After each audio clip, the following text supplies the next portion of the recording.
Hello and welcome into another episode of Locked On Wolves. Today on the show, previewing the matchup against the Chicago Bulls tonight on NBA TV. We'll talk about what to look out for. A scrappy Bulls team that the Wolves had trouble with last year. So we'll break down the keys to this one. We'll also talk about power rankings according to ESPN, the West standings to this point, and close with a bit of ownership update regarding the arbitration process. It's all coming. Welcome in. You are Locked On Wolves.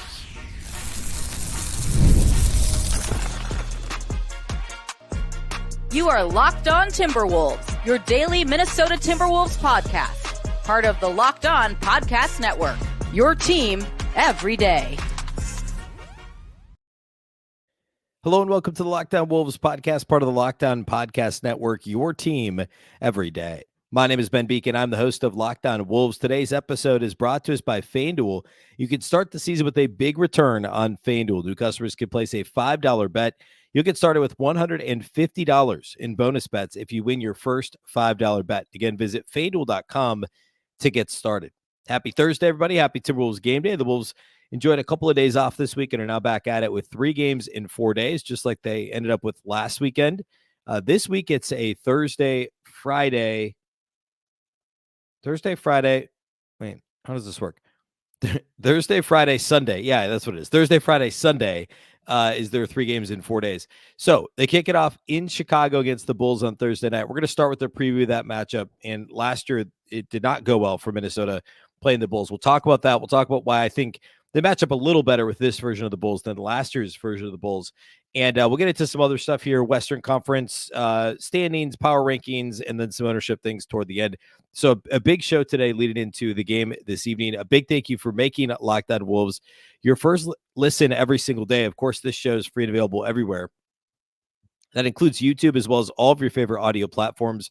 Wherever you like to listen to podcasts, you can find Locked On Wolves. You can also watch this show on the Locked On Sports Minnesota app on both Roku and Amazon Fire TV. And a reminder of our new daily Locked On Wolves newsletter. It's one stop for ultimate team and league coverage delivered right to your inbox. You can sign up for free right now at LockedOnDaily.com. Again, LockedOnDaily.com. Start your day with the all-new free Locked On Wolves newsletter. All right, so Wolves-Bulls tonight. The Bulls did play Wednesday, so the Wolves will have a rest and travel advantage. The Bulls were in Dallas on Wednesday night, lost by 20 to the Mavs without Zach LaVine. We'll talk about that here in a minute. They have to travel from Dallas to Chicago. The Wolves presumably travel to Chicago on Wednesday and have a 2-day rest advantage versus 0 days rest and also not traveling the night before. So that bodes well for Minnesota. However, last season, the Timberwolves lost to the Bulls twice. And the first one was alarming. That was the one where the Wolves were up by, I think they were up like 23 at halftime or something. Got the box score right here. They were up 22 at halftime. They were outscored by 13 in the third quarter, outscored by 9 in the fourth quarter, and then lost in overtime by 6 points. Kobe White went nuts in that game. However, remember, last year's Bulls team had Alex Caruso. It had DeMar DeRozan. Of course, Caruso traded OKC. DeRozan is now in Sacramento. And it's a very different looking Bulls team. Now, Zach LaVine didn't play in either game that the Wolves played against the Bulls last year because both those games were after his injury. But also, Zach LaVine may not play Thursday night against the Wolves. He's missed 2 straight games now with the adductor strain. And, not playing Wednesday, it feels, I would say, unlikely. 50-50 at best he plays against the Wolves on Thursday night. Game 1 last year was the big comeback, the overtime loss. That was just a really, really bad collapse. Kobe White had 33 points, had 21 shots. Andre Drummond had 16 and 16. Vucevic had 24. DeRozan had 33 points in that game. Game 2, DeRozan had 27 points. Kobe White had 17, and Caruso had 21, 5 and 5, plus 5 steals. So what a 4x5 game there for Caruso. Outside of DeRozan and Caruso being gone, it's a pretty similar looking Bulls team as to what it was last year, but they're playing very differently. They played at a much slower pace last year through, they played Dallas Wednesday night, but I guess through their first 7 games, because that's what all the stats are from. this team is playing at a much higher pace, and they're shooting a lot more threes than they had done previously. So that's something to keep an eye on. We had a bit of a discussion on Wednesday's Minnesota basketball party toward the end regarding why the Bulls are such a tricky matchup. One of my theories last year, and I think this played itself out, was DeRozan and LaVine in particular. The two of those guys are more than happy to just mid-range you to death. Like, that's what they want to do. They're good at it. They can both, and especially LaVine can shoot threes. That was kind of the thing. And the Wolves were, they're kind of built to allow those shots, not open mid-range shots, but they'd rather allow an open mid-range shot than a lightly contested three-pointer, right? Like, if those are your options, let him shoot the mid-range shot. And DeRozan was happy to do that. LaVine is always happy to do that.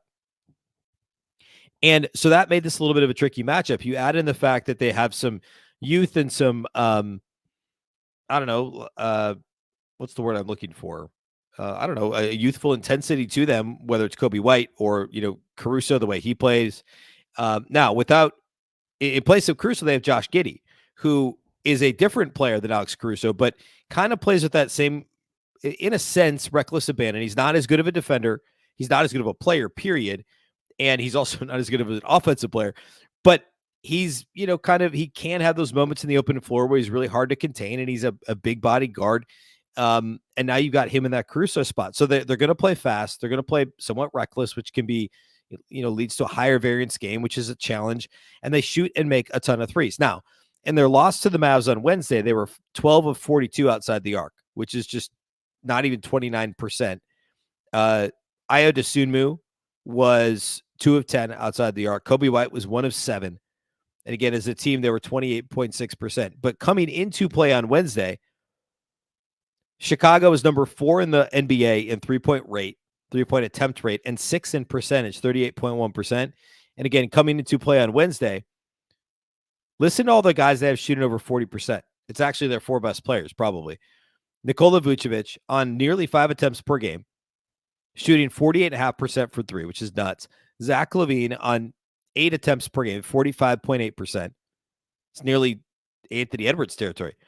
Josh Giddey on 3.5 attempts per game. Josh Giddey on 3.5 attempts per game, 44%. The Wolves literally had an entire strategy last year. They weren't the only ones around, have Gobert guard Giddey and then just let him shoot threes when they played OKC. And we're 7 games in. What did Giddey shoot against Dallas? Giddey was, where'd it go? Oh, here we go. Giddey was 1 of 3 against Dallas, so he's still going to be north of 40% easily. 44% on 3.5 attempts per game. And then Kobe White, who's their highest volume three-point shooter, 9.3 attempts per game, 41.5%. So their 4 best three-point shooters or 4 best players, I should say, are all over 40% from outside the arc. And LaVine and Vucevic are each over 45%. Now, again, LaVine may not play. But the high variance of a team that plays fast, that plays with reckless abandon, they're number 1 in pace. They're, number 4 in three-point attempt rate, and they're number 6 in three-point percentage. That's scary.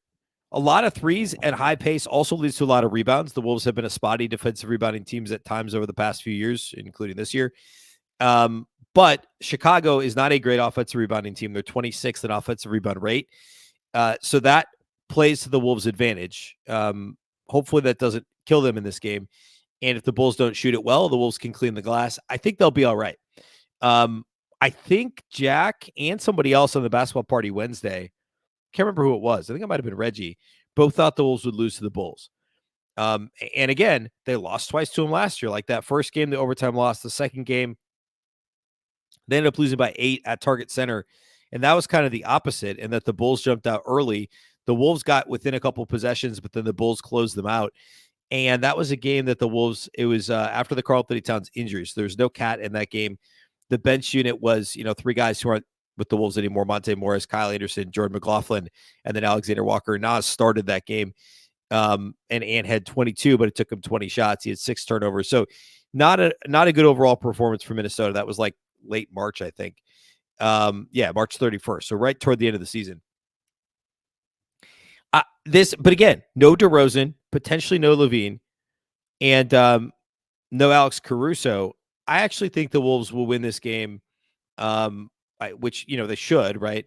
But like, I'm not all that concerned about this game for Minnesota. I think that there's other games to be concerned about in this upcoming stretch, but I think this matchup isn't as scary as it once was. As of right now, the Wolves are 8-point favorites on FanDuel at Chicago on Thursday night, which feels about right. I don't know that I would necessarily take the Wolves -8, but I do think the Wolves will win this game by at least a couple possessions. I think it's probably right in that 6 to 10 point range for sure. Um, when it's all said and done in this matchup. So keep an eye out for the Bulls' pace, their 3-point shot attempts. If Levine plays, like that's a concern. If he doesn't play, I'm less worried about that. The Wolves need to get, figure things out defensively. They should be able to protect the paint against this team. Vucevic is a beast. But as long as they can clean up the defensive glass, I think the Wolves will win this game.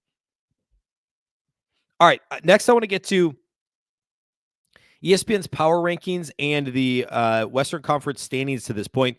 Talk about the landscape where we're at now that we're like roughly 10% of the way through the NBA schedule. We'll do all that here next.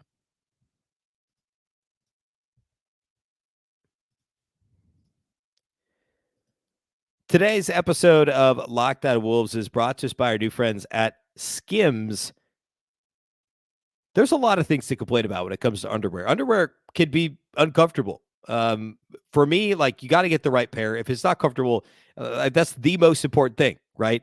And so, I tried out SKIMS. SKIMS is fantastic. Like I don't know, going back to college and previously, like, I guess I don't know. College is probably when I started wearing boxer briefs, but they actually weren't that comfortable. They're just more comfortable than boxers. I switched to boxer briefs and then recently decided, you know what, I'm going to go with the SKIMS stretch 5-inch boxer brief. And it's better than those synthetic feeling workout pairs of underwear.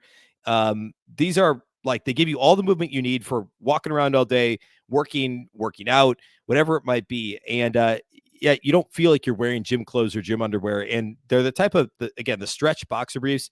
They don't lose their shape. They don't ride up.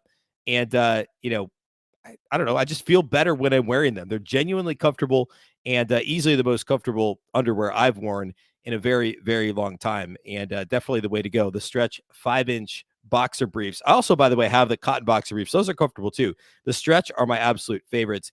Shop SKIMS men's at skims.com. Let them know we sent you after you place your order. Just select podcast in the survey and select our show, Locked On Wolves, in the drop-down menu that follows. If you're looking for the perfect gifts for the whole family, SKIMS just launched their biggest holiday shop ever, also available at skims.com. Again, skims.com. After you place your order, pick podcast in the survey and select our show in the drop-down menu that follows.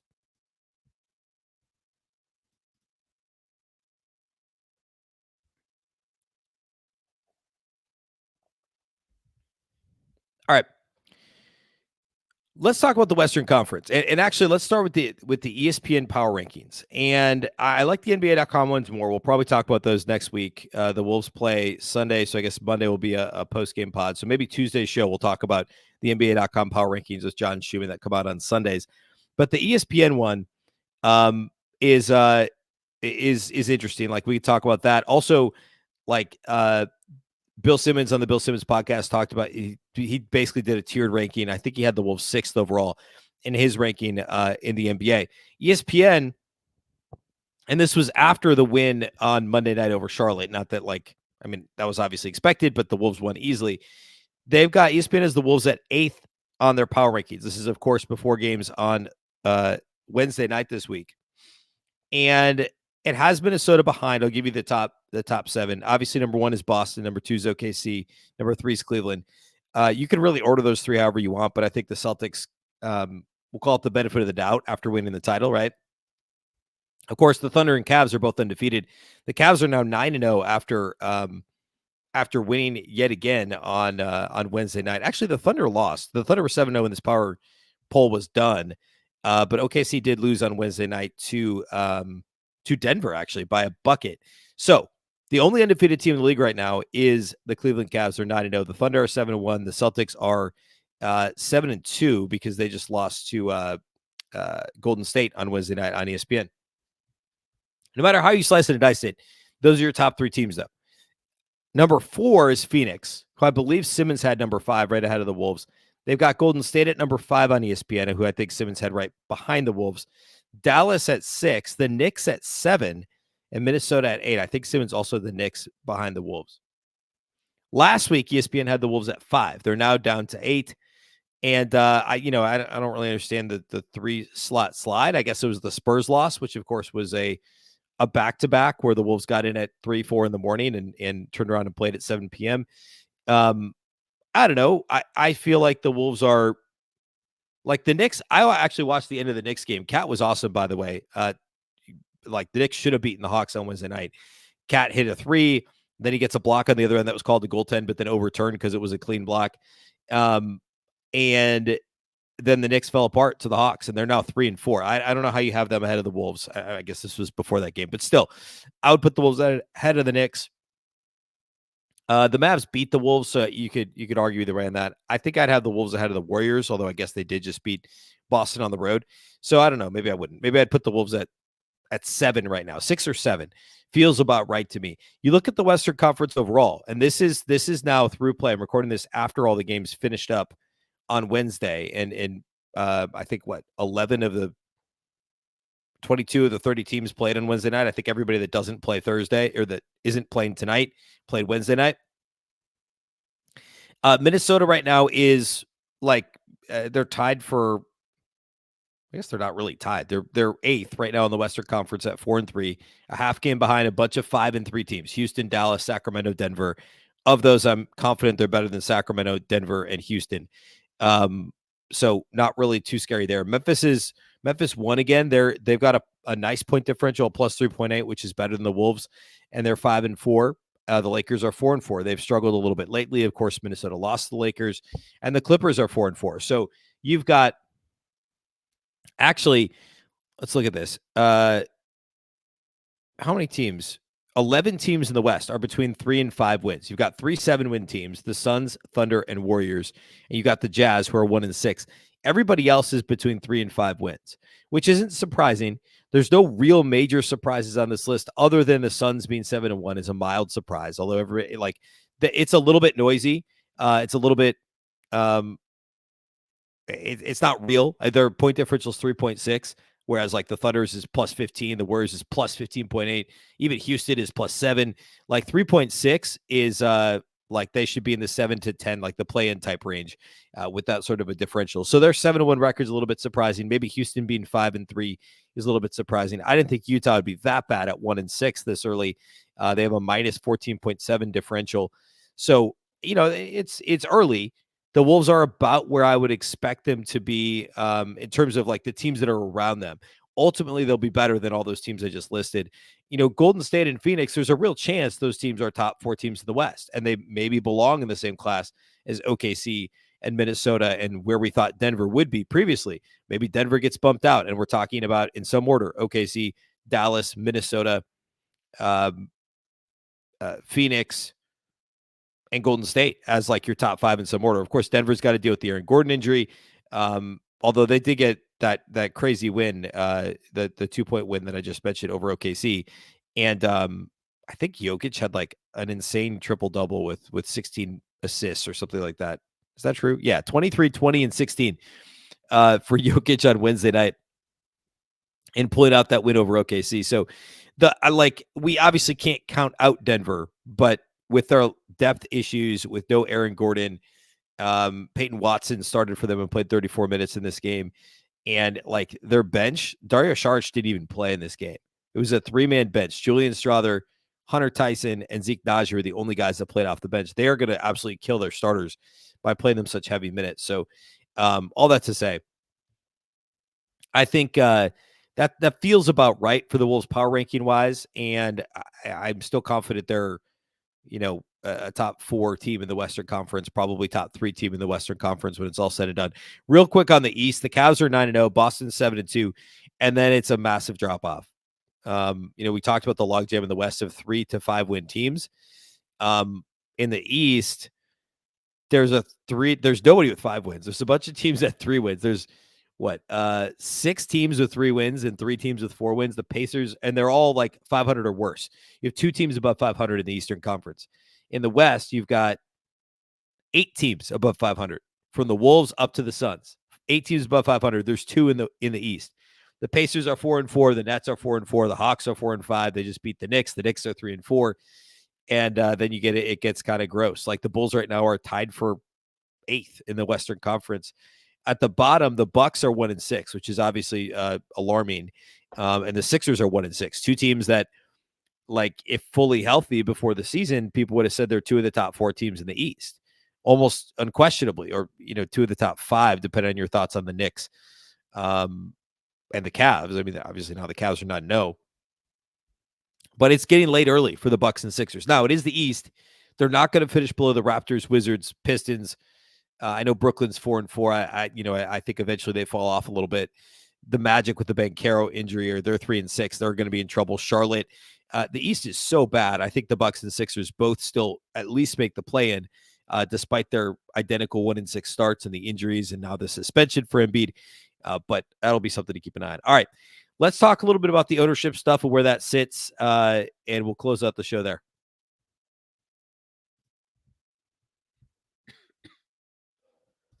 Today's episode of Locked On Wolves is brought to us by our title sponsors at FanDuel.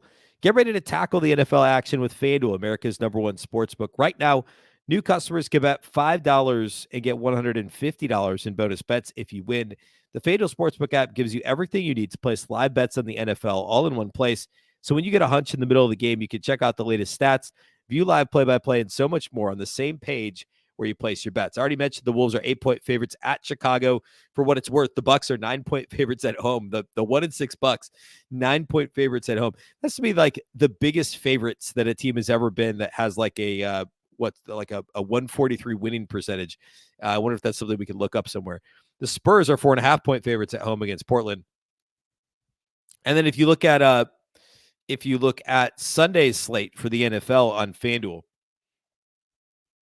the Vikings are at Jacksonville. They're 4.5-point favorites. It's a noon game at Jacksonville. The Jaguars are, of course, a mess.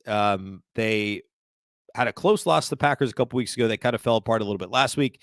Trevor Lawrence is banged up. I don't know. I'd take the Vikings at -4.5 at the Jaguars. I would on Sunday. Again, check out the latest stats, live play-by-play, and so much more on the same page where you place your bets over at FanDuel. Visit FanDuel.com to join today. You'll get started with $150 in bonus bets if you win your first $5 bet. That's FanDuel.com. Never waste a hunch. Make every moment more with FanDuel, an official sportsbook partner of the NFL.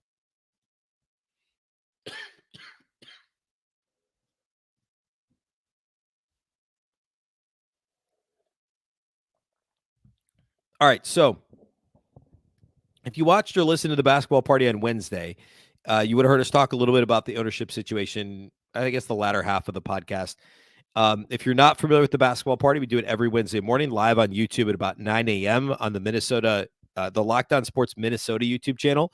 And then we put the audio right here on the Locked On Wolves audio feed. So the episode before this in your feed is the basketball party. It's hosted by Sam Ekstrom of Locked On Sports Minnesota.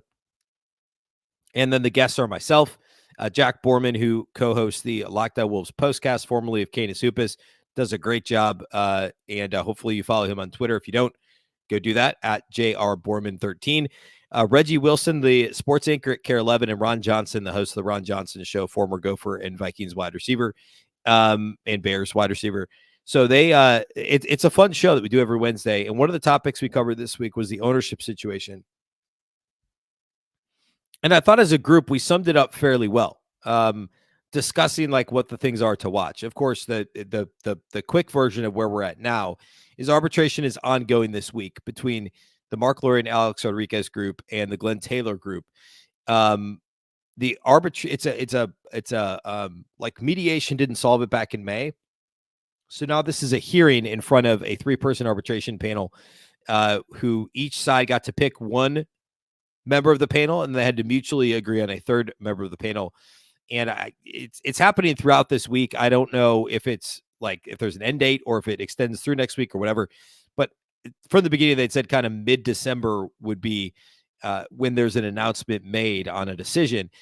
of course, if they rule in Glenn Taylor's favor, it's pretty much over. Like Laurie and Rodriguez could keep their 40% that they have, or they could essentially take their ball and go home, which, I don't mean that in a completely derogatory way, because this whole thing has gotten messy and it's not entirely their fault. But they could just sell their shares and say like, hey, look, we don't want to be a part of this anymore. Now, if Laurie and Rodriguez win, then they get the team. And it would be undoubtedly at that initial, I think it was $1.5 billion valuation from a few years ago. Obviously, the franchise is worth basically twice that. And Glenn Taylor admitted, perhaps to his detriment publicly, I don't know, 6 months ago or so, that like, hey, I want to be part of winning. Let me correct myself. He did say in an interview that he wants to be part of this team winning and being good now. I'm paraphrasing, but that's what he said. I don't think he publicly said anything about actually having buyer's remorse and agreeing to a deal that was a tiered, kind of staggered transaction that took place over 3 years, when obviously the franchise is going to appreciate over that period of time. And there's clearly some buyer's remorse there. I don't believe Taylor's admitted that. I think that would kind of undercut his argument otherwise by trying to say Laurie and Rodriguez missed deadlines, etc. So I don't know that he said that, but clearly that has to be a part of it. If this happens, and if Laurie and Rodriguez win the arbitration, they still need to have, I think it's 23 out of 30 NBA owners vote to allow the transaction to happen, which is typically a formality. But the wrinkle here is Glenn Taylor was the president of the board of governors for a long time. He's friendly with many of the owners. Laurie and Rodriguez are the newcomers, frankly, the younger newcomers who are trying to come in and buy the team from Glenn Taylor, who, of course, did agree to sell them the team. So the whole thing's kind of crazy. And I've said from the beginning, like, my take on this is pretty much, if you're going to go buy an NBA team, maybe have the money. That would be my advice for Laurie and Rodriguez. And that's on them for not. And if you're Glenn Taylor and you made an agreement and these guys do have the money, just sell the team, do the right thing. It's really hard for me to understand how this could have been allowed to get to where it is. Clearly the NBA, and Adam Silver has said publicly a couple of times now, I think like his maybe all-star break media availability last year, maybe not all-star break, it was probably finals, where he said, look, we're not going to allow these sort of staggered transactions in the future because it allows for all this kind of messiness. And it's up to, the league's not technically involved until this process is over. And then it goes to this vote from the owners to allow the transaction to go through. We talked before about how Laurie and Rodriguez also have Michael Bloomberg, the former New York mayor, former presidential candidate, billionaire, who is now part of their group. And then the former CEO of Google, Eric Schmidt, is also part of this new group. And so they've got money to invest in the team. And Jack Borman talked about this on the basketball party on Wednesday, that clearly there's this eventually financing a new arena. And if they could publicly finance a new arena, there's real estate interest there with this group. And then also the regional sports network, like the Wolves are on FanDuel Sports Network this year, and it's great. Down the line, it's likely that, they're going to follow a model where they have their own network, or perhaps share a network with the Twins, Wild, Loons, whomever else, Lynx. And, that's probably where this thing is going. And of course, Bloomberg has experience in New York, as does Rodriguez with the Yes Network and, Madison Square Garden Network and all that stuff. So there's a lot of different layers here. It's hard for me to know what the upside would be of Glenn Taylor winning, unless he's going to completely change the way he treats, I don't know, all the stuff that wasn't great before Laurie and Rodriguez came on board. Like, it seems like there's a lot of, player level type stuff in terms of amenities, et cetera, that have improved. And the overall vibe around the organization is better. And then also there's the whole paying the luxury tax and hopefully not, but maybe the repeater tax and some of these different things that are very, very expensive.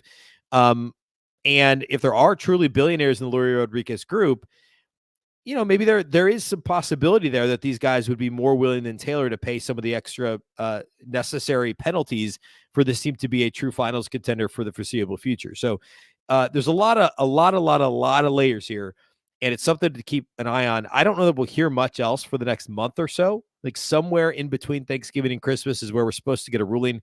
It's going to be a big deal either way. So we'll definitely keep an eye on that and talk about it here on the show. But that's kind of where we're at.